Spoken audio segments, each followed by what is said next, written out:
네, 안녕하십니까. 성공책 엑스파일의 김현빈입니다. 여러분들을 위한 특집으로 계속해서 2018년도 금융권 채용시장에 대해서 분석해보는 시간 갖고 2019년도 채용시장 지금 조망을 해보고 있는데요. 오늘은 그 마지막 시간으로 여러분들이 기대하시는 금융공기업에 대해서 2018년도를 분석함과 동시에 2019년 앞으로 어떻게 채용시장에서 중요 이슈가 나올 것인가에 대해서 조망을 해보는 시간을 갖도록 하겠습니다. 그럼 오늘도 여러분들이 기대하시는 권혁준 컨설턴트님과 함께 해보도록 하겠습니다.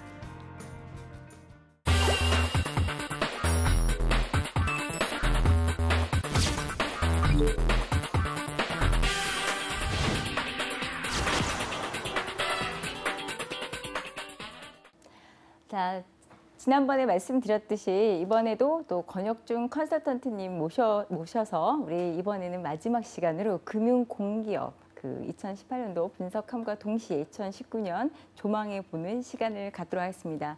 네, 권 대표님 안녕하세요. 네, 안녕하세요. 네. 너무 소개를 항상 너무 좋게 해주셔서 굉장히 부담스럽네요. 워낙 전문가시니까 제가 두 번 시간 같이 하면서 이제 저한테도 도움 많이 됐고 또 학생들한테도 도움 많이 됐을 거라고 생각을 합니다. 네, 역시 그 금융공기업은 빼놓을 수 없는 게 저는 NCS 같아요. 역시나 그렇죠. 그냥 말이 필요 없죠. 사실 NCS에 대해서 알아야 기본적인 금융공기업이라든지 공공기관에 대해서 우리가 취업에 대해서 알 수 있기 때문에 사실 오늘 얘기해 보면은 뭐 NCS가 되지 않을까 생각을 해봅니다. 사실. 네, 그렇죠. 그리고 또 금융공기업들은요, 워낙에 예전에 고시, 그러니까 금융고시라고 했던 아주 굉장히 선호도가 높은 곳들이 많은 만큼 유학생들도 상당히 많이 관심을 갖고 있습니다. 그런데 이제 이 NCS가 뭐냐, 유학생들은 관심을 많이 갖고 있고요. 또 이게 이제 한국 학생들과 견주어서 할 때 되게 어려운 상황이 아닌가. 그리고 예전에 사실 유학생 채용들이 별도로 있는 기관들이 많이 있었는데 그냥 와서 경쟁을 하기에는 어려움들이 많을 거로 걱정들을 많이 하더라고요. 그래서 분위기가 이렇게 흘렀던 것 같아요. 전체 모든 공공기관은 17년부터 이제 NCS 전면 도입이 됐잖아요. 사실 맞습니다. 그리고 대부분 금융공기업은 지원자의 연령이나 학력, 전공 제한을 두지 않고 있고 블라인드 전형도 늘어나는 분위기가 18년도에 또 분위기였던 것 같습니다. 재밌는 게요. 사실 이제 잘 아시다시피 금융공기업의 이제 핵심 한국은행 같은 곳을 중앙은행, 한국은행 예전에는 하나의 고시라고 했었거든요. 근데 원래 여기가 블라인드 채용에 대해서 의무 기관은 아닌데 지금 현재 이제 정부 정책의 기조에 따라서 블라인드 채용을 하고 있었는데 매해 한 60명 정도 뽑고 있거든요. 근데 작년에 굉장히 재밌는 일이 있었습니다. 블라인드 채용을 하고 있었으니까. 근데 그 서류 전형 발표가 나자마자 그 유학생의 어머님 한 분께서 거기다가 이제 그 불평불만을 써오신 거예요. 왜 우리 아이가 떨어졌느냐. 호주에 있는 굉장히 명문대를 나왔는데 그래서 좀 강한 어조로 의욕을 밝혀라. 요즘 이제 우리나라 어머니들이 되게 열성이 많으시잖아요. 그래서 했는데 그 한국은행 답변자가 이제 한국은행 관계자가 답변을 하기를 지원해 주신 데 굉장히 감사드리고 저희 이번 채용에는 학교 기재란이 없었습니다. 라고 해서 블라인드 채용. 근데 그 본인이 한 것도 아니고 어머님께서 거기에다가 그 상황도 모르시고 그렇게 했다는 게 조금 사실 좀 놀라운 일이기도 했고요. 그런 면에서 또 많은 학생들이 실력을 지금 현재까지 쌓아온 게 아니라 정말 네가 실력이 있다면 검증해봐 하는 기조는 제가 보기엔 또 어떻게 보면 바람직한 것이 아닌가 생각이 듭니다. 그러니까 전형 자체를 이해를 못하시면 사실 뭐 입사하면 지원하는 것도 문제가 생기잖아요. 그럼요. 그러니까 너무 모르셨나요? 그렇죠. 아까 말씀하신 것 같아요. 뭐 산업은행은 원서 접수할 때도 그죠 사진과 출신학교 작성란 삭제하고요. 그렇죠. 한국은행은 아까 말씀드렸듯이 말 그대로 고향이나 이름 적으면 불이익 받을 수 있는. 그래서 이렇게 명시하고 있고요.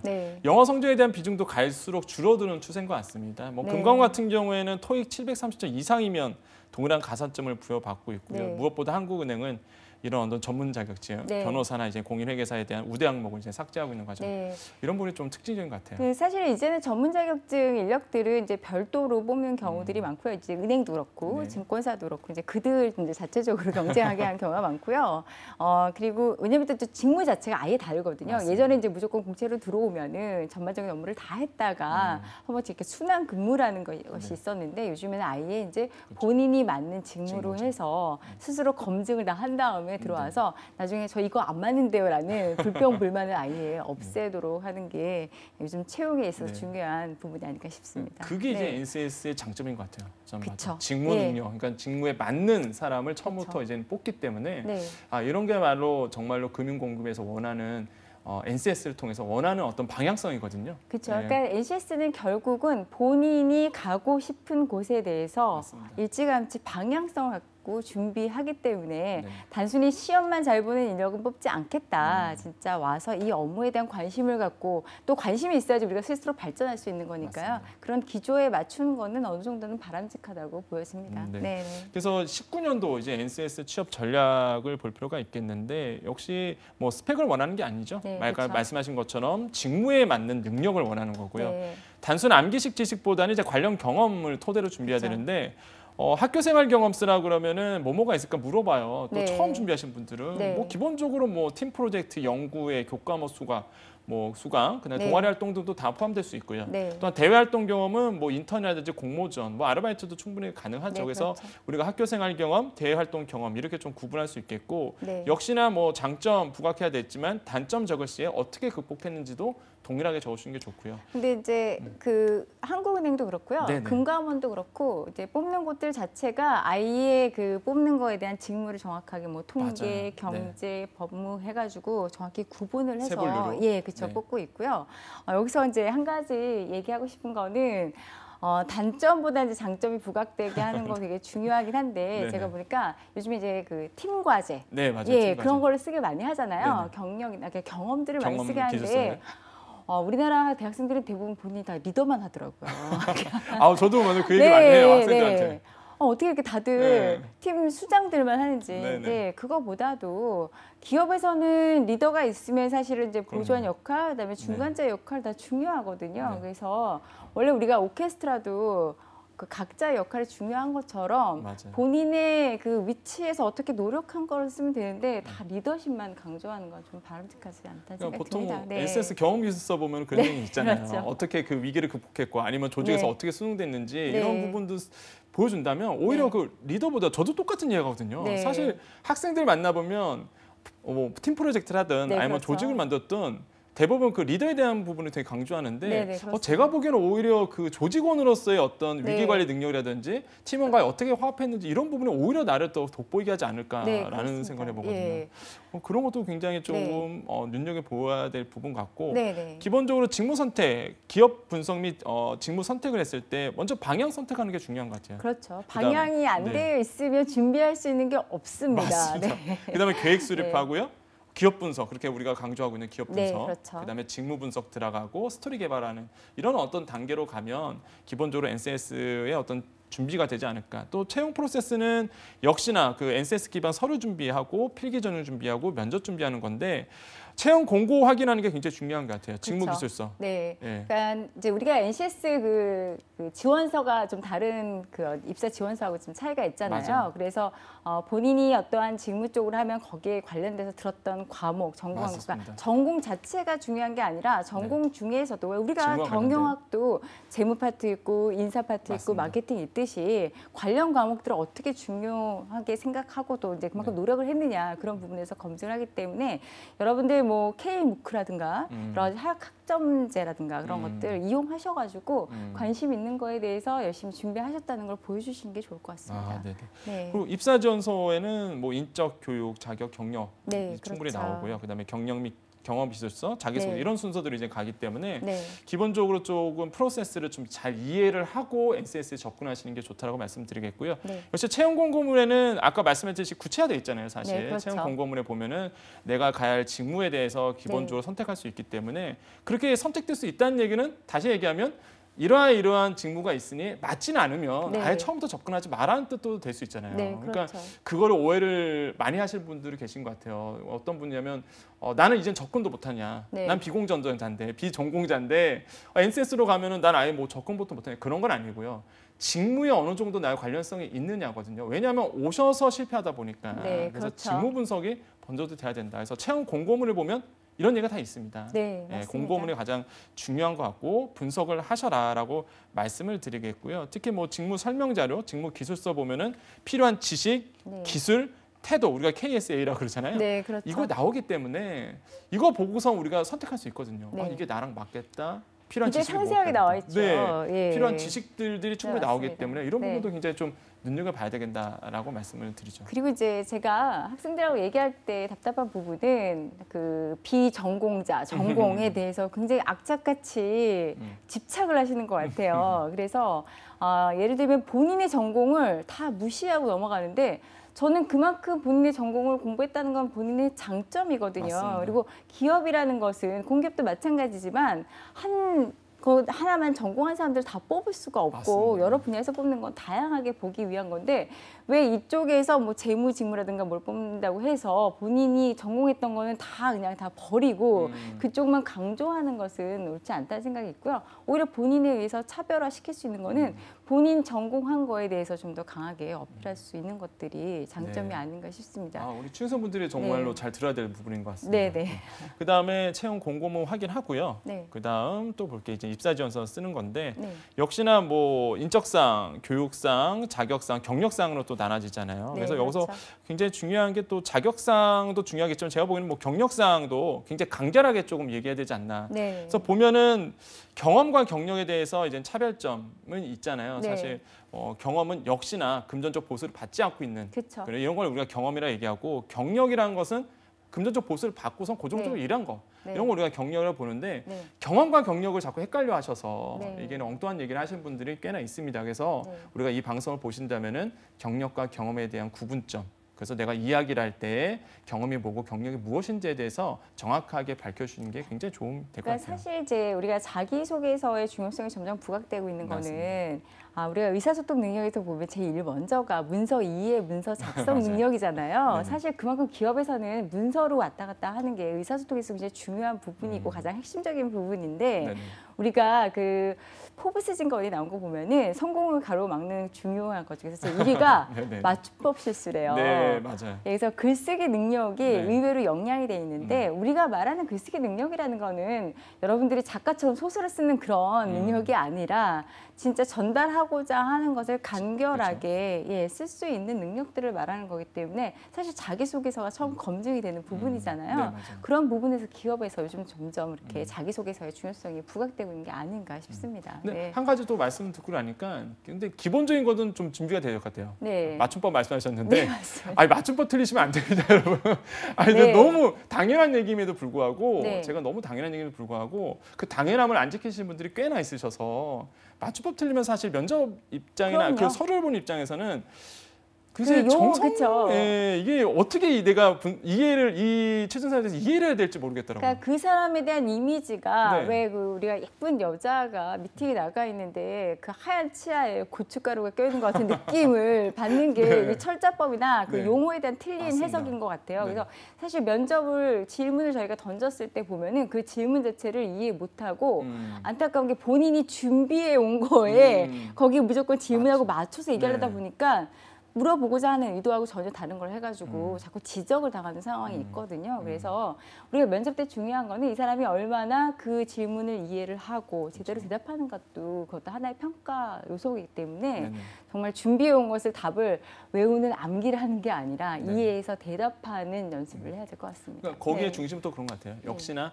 폭넓은 지식, 금융권이기 때문에 금융에 대한 기본적인 상식, 일반 상식도 있어야지만 또 대답도 하니까. 돈의 흐름, 그러니까 돈의 흐름이 어떻게 자금이 그 기업으로 가서 어떻게 기업을 성장시키고 또 이게 독이 될 때는 어떠한 사례가 돼 있는가, 또 외환의 문제가 어떻게 연관이 돼 있는가, 또 개인이 기업과 어떻게 연계되어 있는가 그런 것들의 기본을 이해하셔야 되는데 제가 재밌는 거는 이제 금융직무 강의를 하러 간다거나 이제 금융직무 강의를 한다면 학생들이 뭐 투자나 뭐 금융상품 ELW, ELS 뭐 어디에 투자를 해야 되나 이런 것을 강의하는 거라고 생각하는 경우가 있어요.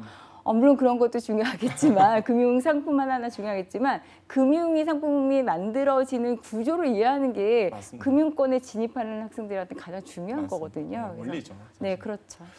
그래서 이제 뭐 경력, 경험 쓰는 분이 있고 역시 자소서 금방 우리가 얘기하고 있는 거 조직 뭐 지원 동기라든지 적합성이라든지 이런 거 보고 있는데 아까 우리 그 대표님께서 말씀하셨어요. 의사소통 능력 첫 번째, 그다음에 자원 관리 능력, 문제 해결 능력.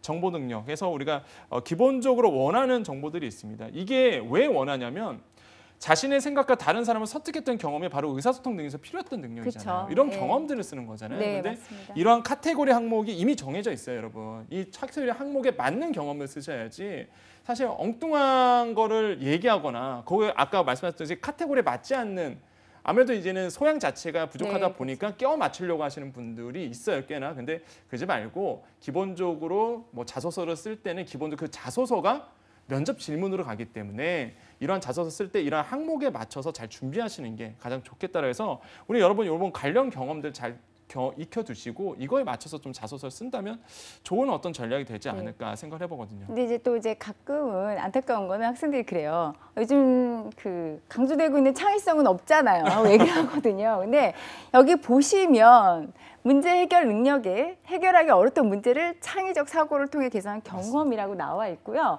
여기 이제 제가 왜 요거를 봤으면 다행인데 요걸 안 보고 하위 능력을 보고서 여기 없다라고 얘기하는 친구들이 있는데 여기서 이야기하는 직업 기초 능력이라는 게 시험 문제도 중요하지만 요구하는 말이 무엇인지를 좀 이해를 하는 게 먼저 선행돼야 될 것 같습니다. 네. 그래서 우리가 그 NCS 준비할 때는 뭐 기초 능력에 관련된 경험에 대해서 우리가 정리할 필요가 있겠고요. 그다음 또 뭐 예제로 이제는 기보에 대한 기금 어떤 예제인데 사실 이거는 뭐 정부기관에 있는 NCS에 대한 그 자료가 있기 때문에 그냥 발췌해 봤는데요. 뭐 기아가 기술 보증에 입사했던 가정의 아래 질문에 답하여 주십시오. 뭐 일주일에 어떻게 보내셨습니까? 그러면은 이런적인 기본적인 있는데 제가 보기에는 그런 것 같아요. 기보에 대한 기본적인 이해? 그렇죠. 이제 네. 보증기금이 뭐 하는 건지. 예, 기술 보증기금, 신용 보증기금이 앞으로 우리나라에 아마 그 이제 새로운 신사업이라든가 아니면 요즘 이제 많이 그 스타트업 얘기하잖아요. 그런 데를 어떻게 보면은 도와줄 수 있는 그 성장 동력을 그 도와줄 수 있는 곳들이 아닌가 싶습니다. 사실 이제 스타트업이라든가 벤처 같은 경우는요, 은행이나 증권시장 같은 뭐 바로 공개를 할 수도 없고 은행의 대출을 받기 위해서는 신용이 쌓여 있는 것도 없고 대출을 받을 만한 담보 자체가 없습니다. 그러다 보니까 이런 것들이 자금이 많이 필요해서 뭔가 모험적인 것들을 해야 되는데 할 수가 없다 보니까 그냥 진짜 펴보지도 못하고 사그라드는 경우가 많은데요. 그런 기업들을 돕기 위해서 국가가 기술 보증기금 같은 경우는 이제 기술 중심으로 평가를 하게 돼 있고요. 맞아요. 신용 보증기금 그 외에 여러 가지들을 평가해서 이 기업이 뭐 재무적으로나 뭐 정량적, 정성적 평가를 해서 한번 키워볼 만하다 하면은 보증 제도라는 것을 운영을 해서 보증서를 발급해주게 돼 있어요. 그러면 보증서를 발급하면 그 보증서가 바로 은행에서 대출을 받을 수 있는 신용과 같은 담보와 같은 역할을 하는 거거든요. 그래서 이런 보증 제도를 잘 이해를 하신다면은 뭔가 기술을 갖고 있는 분들이 창업을 하시거나 스타트업에 좀 도전하고 싶은 분들이 좋은 어떤 그 자금을 좀 받을 수 있는 기회가 되지 않을까 싶습니다. 그러니까 이게 그렇게 이제 기업을 이해하게 되면 뭐 세 번째 있는 뭐 질문 입사 시에 갖게 되는 좋은 점과 기회에 대해서 기술해 주십시오는 분명히 충분히 대답할 수 있는 부분이고요. 그래서 기본적으로 어떤 회사에 대한 내가 들어갈 공공기관에 대한 이해 분석 이런 게 굉장히 중요한 것 같아요. 그러니까 그 기업에 들어오기 위한 이런 곳들은 이제 자긍심 그런 거 되게 중요하게 생각하거든요. 이 공기업 자체가 뭐 급여가 많고 그러니까 뭐 이제 안정성이라는 걸 자꾸 강조하는데 그 안정성이라는 거는 사실은 어떻게 보면 독이 될 수도 있는 거거든요. 그분들이 끝까지 다 가는 건 아니라서. 그래서 또 지금 많이 모든 것이 바뀌고 있는 입장에서 이런 데 자긍심을 가질 수 있는 요소들이 어떤 것들이 있는가 기업들을 도와주고 이런 보증제도를 통해서 우리나라의 성장 동력이 될 만한 어떻게 보면 제2의 구글, 무슨 페이스북 그런 것들이 나오게 할 수 있는 동력으로서의 역할을 한다는 거에 있어서 자긍심을 가질 수 있는 부분을 이제 자기소개서 쓰거나 면접에서 또 얘기한다면은 효과적일 거라고 생각합니다. 그래서 기보에 대해서 좀 예를 들어봤고요. 자, 그럼 보면은요. 그다음 보니 이제 자기소개서 할 때 우리가 이제 STAR 기법이라고 모델이라고 그러잖아요. 상황, 임무, 그다음에 노력했던 거 결과. 보면은 구조화 면접으로 돼 있기 때문에 SS는 기본적으로 어떤 상황이었습니까? 뭐 몇 명으로 조직된 구성이었습니까? 이런 얘기는 당연히 그 테두리 안에서 나오게 돼 있고 임무 같은 경우에도 뭐 당신이 맡은 역할은 무엇이었습니까? 그 팀에 대해서 어떤 원칙이 뭐가 있습니까? 그럼 내가 그것을 어떻게 수행했고 어떤 결과를 냈는지 기본적으로 순서가 정해져 있기 때문에 이런 STR 기법으로 이제는 준비를 해라라고 이제 많이들 얘기하고 있고요. 면접도 그렇게 보고 있습니다. 그래서 이렇게 우리가 준비를 해야 되는데 보면 이제 상황이 처음에 있습니다. 그러니까 그러니까 어떻게 보면 자기소개를 쓸 때 이런 S타일 기법으로 준비를 하라는 거죠. 꼭 이걸 S타일 기법으로 써라는 건 아니고요. 이렇게 질문 들어오기 때문에 우리가 이렇게 좀 단락단락해서 준비를 하는 건데 뭐 상황 설명할 때는 뭐 있죠. 어떤 조직에서 어떻게 경험했습니까? 어떤 상황이었습니까? 이런 거 어떤 상황에 대한 얘기겠고요. 당연히.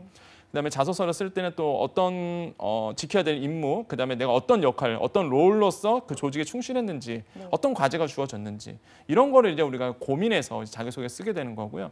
이런 거 같아요. 이제 자기소개에서 노력, 어떤 어려움이 있었고 그걸 어떻게 해결했고, 그다음 어떤 내가 그걸 해결하기 위해서 어떠한 조직력, 어떠한 능력을 발휘했는지, 그리고 중요한 것 같아요. 동료들과의 어떤 화합인 것 같아요. 아, 맞습니다. 그러니까 일은 사실 혼자 하는 게 아니잖아요. 맞아요. 특히 공기업 같은 경우는 이제 거대 조직 또 팀 해서 하는데, 이게 토론 면접 같은 것을 하는 이유가 사실은 토론 면접에서 의외로 성격들이 많이 나오거든요. 그러니까 어떻게 보면 행동 면접이나 그런 데서는 굉장히 얘기를 잘 준비했다 할지라도 팀을 보면은 아, 이 친구가 어떻게 행동을 하는구나. 그래서 저희 이제 면접관끼리도 얘기를 하는 경우가 많거든요. 그 팀은 어땠냐 하면은 근데 이제 블라인드 면접이다 보니까 각 세션마다는 다 블라인드가 되어 있습니다. 그래서 여기에 점수를 많이 받았다고 해서 저쪽에서 또 많이 줄 수 있는 건 아니지만 이제 얘기를 해보면 아, 보통 그런 친구들이 이제 이렇게 하는구나라는 것들도 저희가 파악할 수 있는 경우들이 많이 있고요. 그러니까 최근에 우리 대표님이 또 금융공기업의 면접을 다녀오셨잖아요. 네, 그렇죠. 그게 같은 연관성이 있다고 이해해도 될까요? 네, 보시면 이제 금융공기업들은요, 제가 좀 안타까웠던 게 좀 더 성향들이 일반 사기업들보다는 좀 더 안정적인 걸 원하는 친구들이 좀 많은 것 같아요. 근데 안정이라는 거는 누구나 다 알고 있습니다. 예, 뭐 급여 부분 다 알고 있습니다. 근데 만약에 왜 여기 오려 하느냐, 그 안정적인 것을 먼저 얘기한다? 그러면 그 친구는 그거 외에는 딴 생각이 별로 없는 거거든요. 예, 다른 걸 말할 수 있는 게 별로 없는 거잖아요. 예, 그러다 보니까 이제 면접을 하다 보면은 왜냐하면 이제 안정성을 중점적으로 생각하는 친구들은 자기 개발에 있어서 약한 성향을 보이는 경우가 많이 있거든요. 그래서 물론 공기업들 뭐 좋은 경력이기도 하고 안정성 저희가 충분히 이해하지만 좀 더 내가 공기업에 가야 되는 정확한 이유가 녹아있지 않으면 면접에서 좋은 효과를 얻기가 좀 어렵고요. 안타까운 거는 그 공기업일수록 전문적인 지식에 관련돼서 좀 많이 물어봅니다. 근데 그걸 의외로 많은 학생들이 답을 못 하더라고요. 뭐 심지어는 뭐 회계사 공부했던 친구, 뭐 어디 공부했던 친구 하는데 그래도 1차적으로 어느 정도 시험을 통과했음에도 불구하고 그냥 시험만 잘 보는 거죠. 실제 생활에 적용을 못 시키는 거니까 사실 면접을 보는 거거든요. 예, 그래서 그런 부분이 좀 많이 안타까웠던 것 같아요. 제가 그 취준생 입장으로 돌아가서 제가 돌아가서 그러면 면접이라고 생각하고 제가 질문을 드리면 어떻게 하면 좀 도움을 받을 수 있을까요? 그러니까 일반 금융기업이 아니라 말 그대로 이제 NCS 전형을 보는 금융공기업이라면 아까 말씀하셨잖아요. 좀 안타까운 점이 이런 게 있다더라. 그럼 제가 취준생 과거로 돌아간다고 제가 한번 대표님께 질문을 좀 드릴게요. 그러면 좀 팁이라도 좀 더 뭐가 있을까요? 그러니까 우리가 경제 무슨 그런 경제학과를 나왔다 경영학과를 나왔다 보통 이제 이론만 공부하잖아요. 사실 신문을 보면서 신문 기사를 분석해 보면서 이론을 좀 적용시켜 볼 줄 알아야 될 것 같아요. 왜냐하면 이제 질문 같은 거 이거에 대해서 무조건 설명해 보라기보다는 그거에 대한 사례에 대한 설명이라든가. 근데 사실 그렇게 어려운 것도 아니고 지금 대표님이나 저처럼 사회생활 많이 해서 사회에 대한 어떤 현상들을 이해하는 사람들이라면 충분히 답을 할 수 있는 거기 때문에 그걸 단순히 시험 문제로 생각하지 말고 본인의 앞으로 고민해야 될 일이라는 생각으로 경제 기사를 그냥 동아리는 많이 했다고 하지만 정말 분석해 본 친구들은 많지 않은 것 같아요. 그래서 그런 이슈들을 좀 분석을 해봤으면 좋겠고요. 그다음에 무엇보다 이제 기본이 되는 건데 공기업이든 사기업이든 밝은 친구들을 좋아할 수밖에 없고 우리가 신입사원을 뽑는 거는 에너지를 충전시키는 거잖아요. 그러니까 너무 와가지고 힘들긴 하겠지만 심각한 표정 이런 거 안 줬으면 좋겠고요. 그다음에 이제 중요한 팁은 면접을 보는 친구 중에서 대학에 관련된 것이 나왔던 친구가 있어요. 그러니까 본인의 이제 어려웠던 점, 근데 대학에 대한 걸 써놓으면서 근데 왜 재수를 안 했냐 했더니 현재 다니고 있는 대학 이름을 노출을 한 거예요. 예, 우리가 블라인드 면접에서 절대 노출하지 말라고 몇 번씩 얘기를 하고 또 그래서 은근히 노출하려고 하는 친구들 뭐 신촌 지역이라든가 관악지구라든가 그런 거 노출 못하게 하는데 그래서 그 친구는 단순히 저희가 뽑고 싶어도 그게 신고가 들어가면 문제가 그렇죠, 생길 수가 있거든요. 그래서 안타깝게도 탈락한 사례가 있었습니다. 그래서 심지어 그 동아리 쓰시는 분도 있어요. 사실 그 동아리만 보면 모를 것 같죠. 네. 우리 다 알잖아요, 사실. 네, 그렇죠. 동아리 이름만 대도 네. 어느 학교에 뭐가 있는지 알기 때문에 네. 제가 그런 부분도 좀 주의해야 될 것 같아요, 사실. 네, 그리고 또 이제 학생들한테 좀 얘기해주고 싶은 거는 면접에 관련돼서 이제 논술 없는 데를 선호하는 경우들이 있어요, 친구들이. 근데 논술을 준비를 하다 보면요, 제가 전번에 이제 그 산업공학과 친구인데 그 친구가 딱 그 은행 1년 준비했어요. 예. 근데 은행뿐만 아니라 금융 공기업도 다 붙었어요. 나중에 정말 행복한 고민이 네. 어디를 갈까. 네네. 다른 취준생들한테 정말 화나는 얘기죠. 예. 지금 분노하고 계신 거 아니에요? 예, 떨어뜨려 놓고. 근데 확실히 이 논술을 준비했던 친구들이 기사에 대한 것들이 현상이 이제 어떻게 되는가에 대한 것들을 분석하고 그러다 보니까 면접도 그냥 아주 쉬워지는 거예요.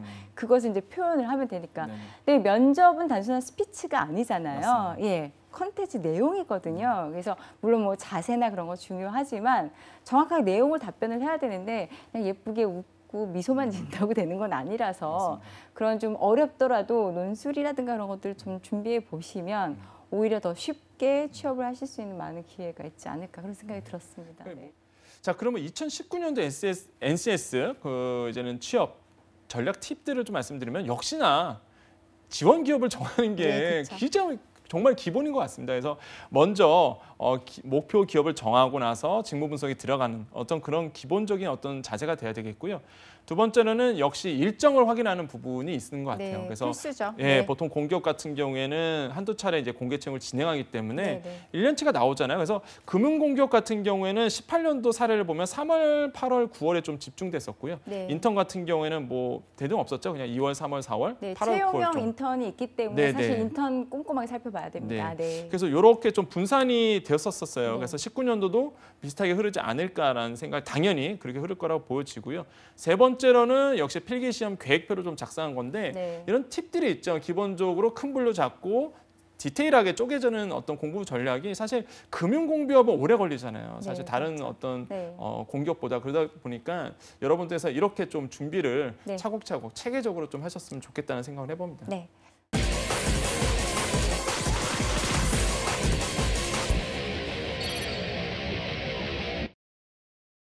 뭐 어렵지만 도전은 아름답습니다. 그래서 여러 공기업 준비하시면요, 금융기업들도 충분히 도전해 보실 수 있고요. 이번 여러분들을 위해서 준비했던 금융권의 전반적인 채용 분석과 더불어서 2019년 조망, 아쉽지만 이렇게 3회로 마무리하게 됐습니다. 여러분들 많은 도움 주셨으면 좋겠고요. 그럼 저희는 여기서 마치도록 하겠습니다. 네, 감사합니다. 네, 감사합니다.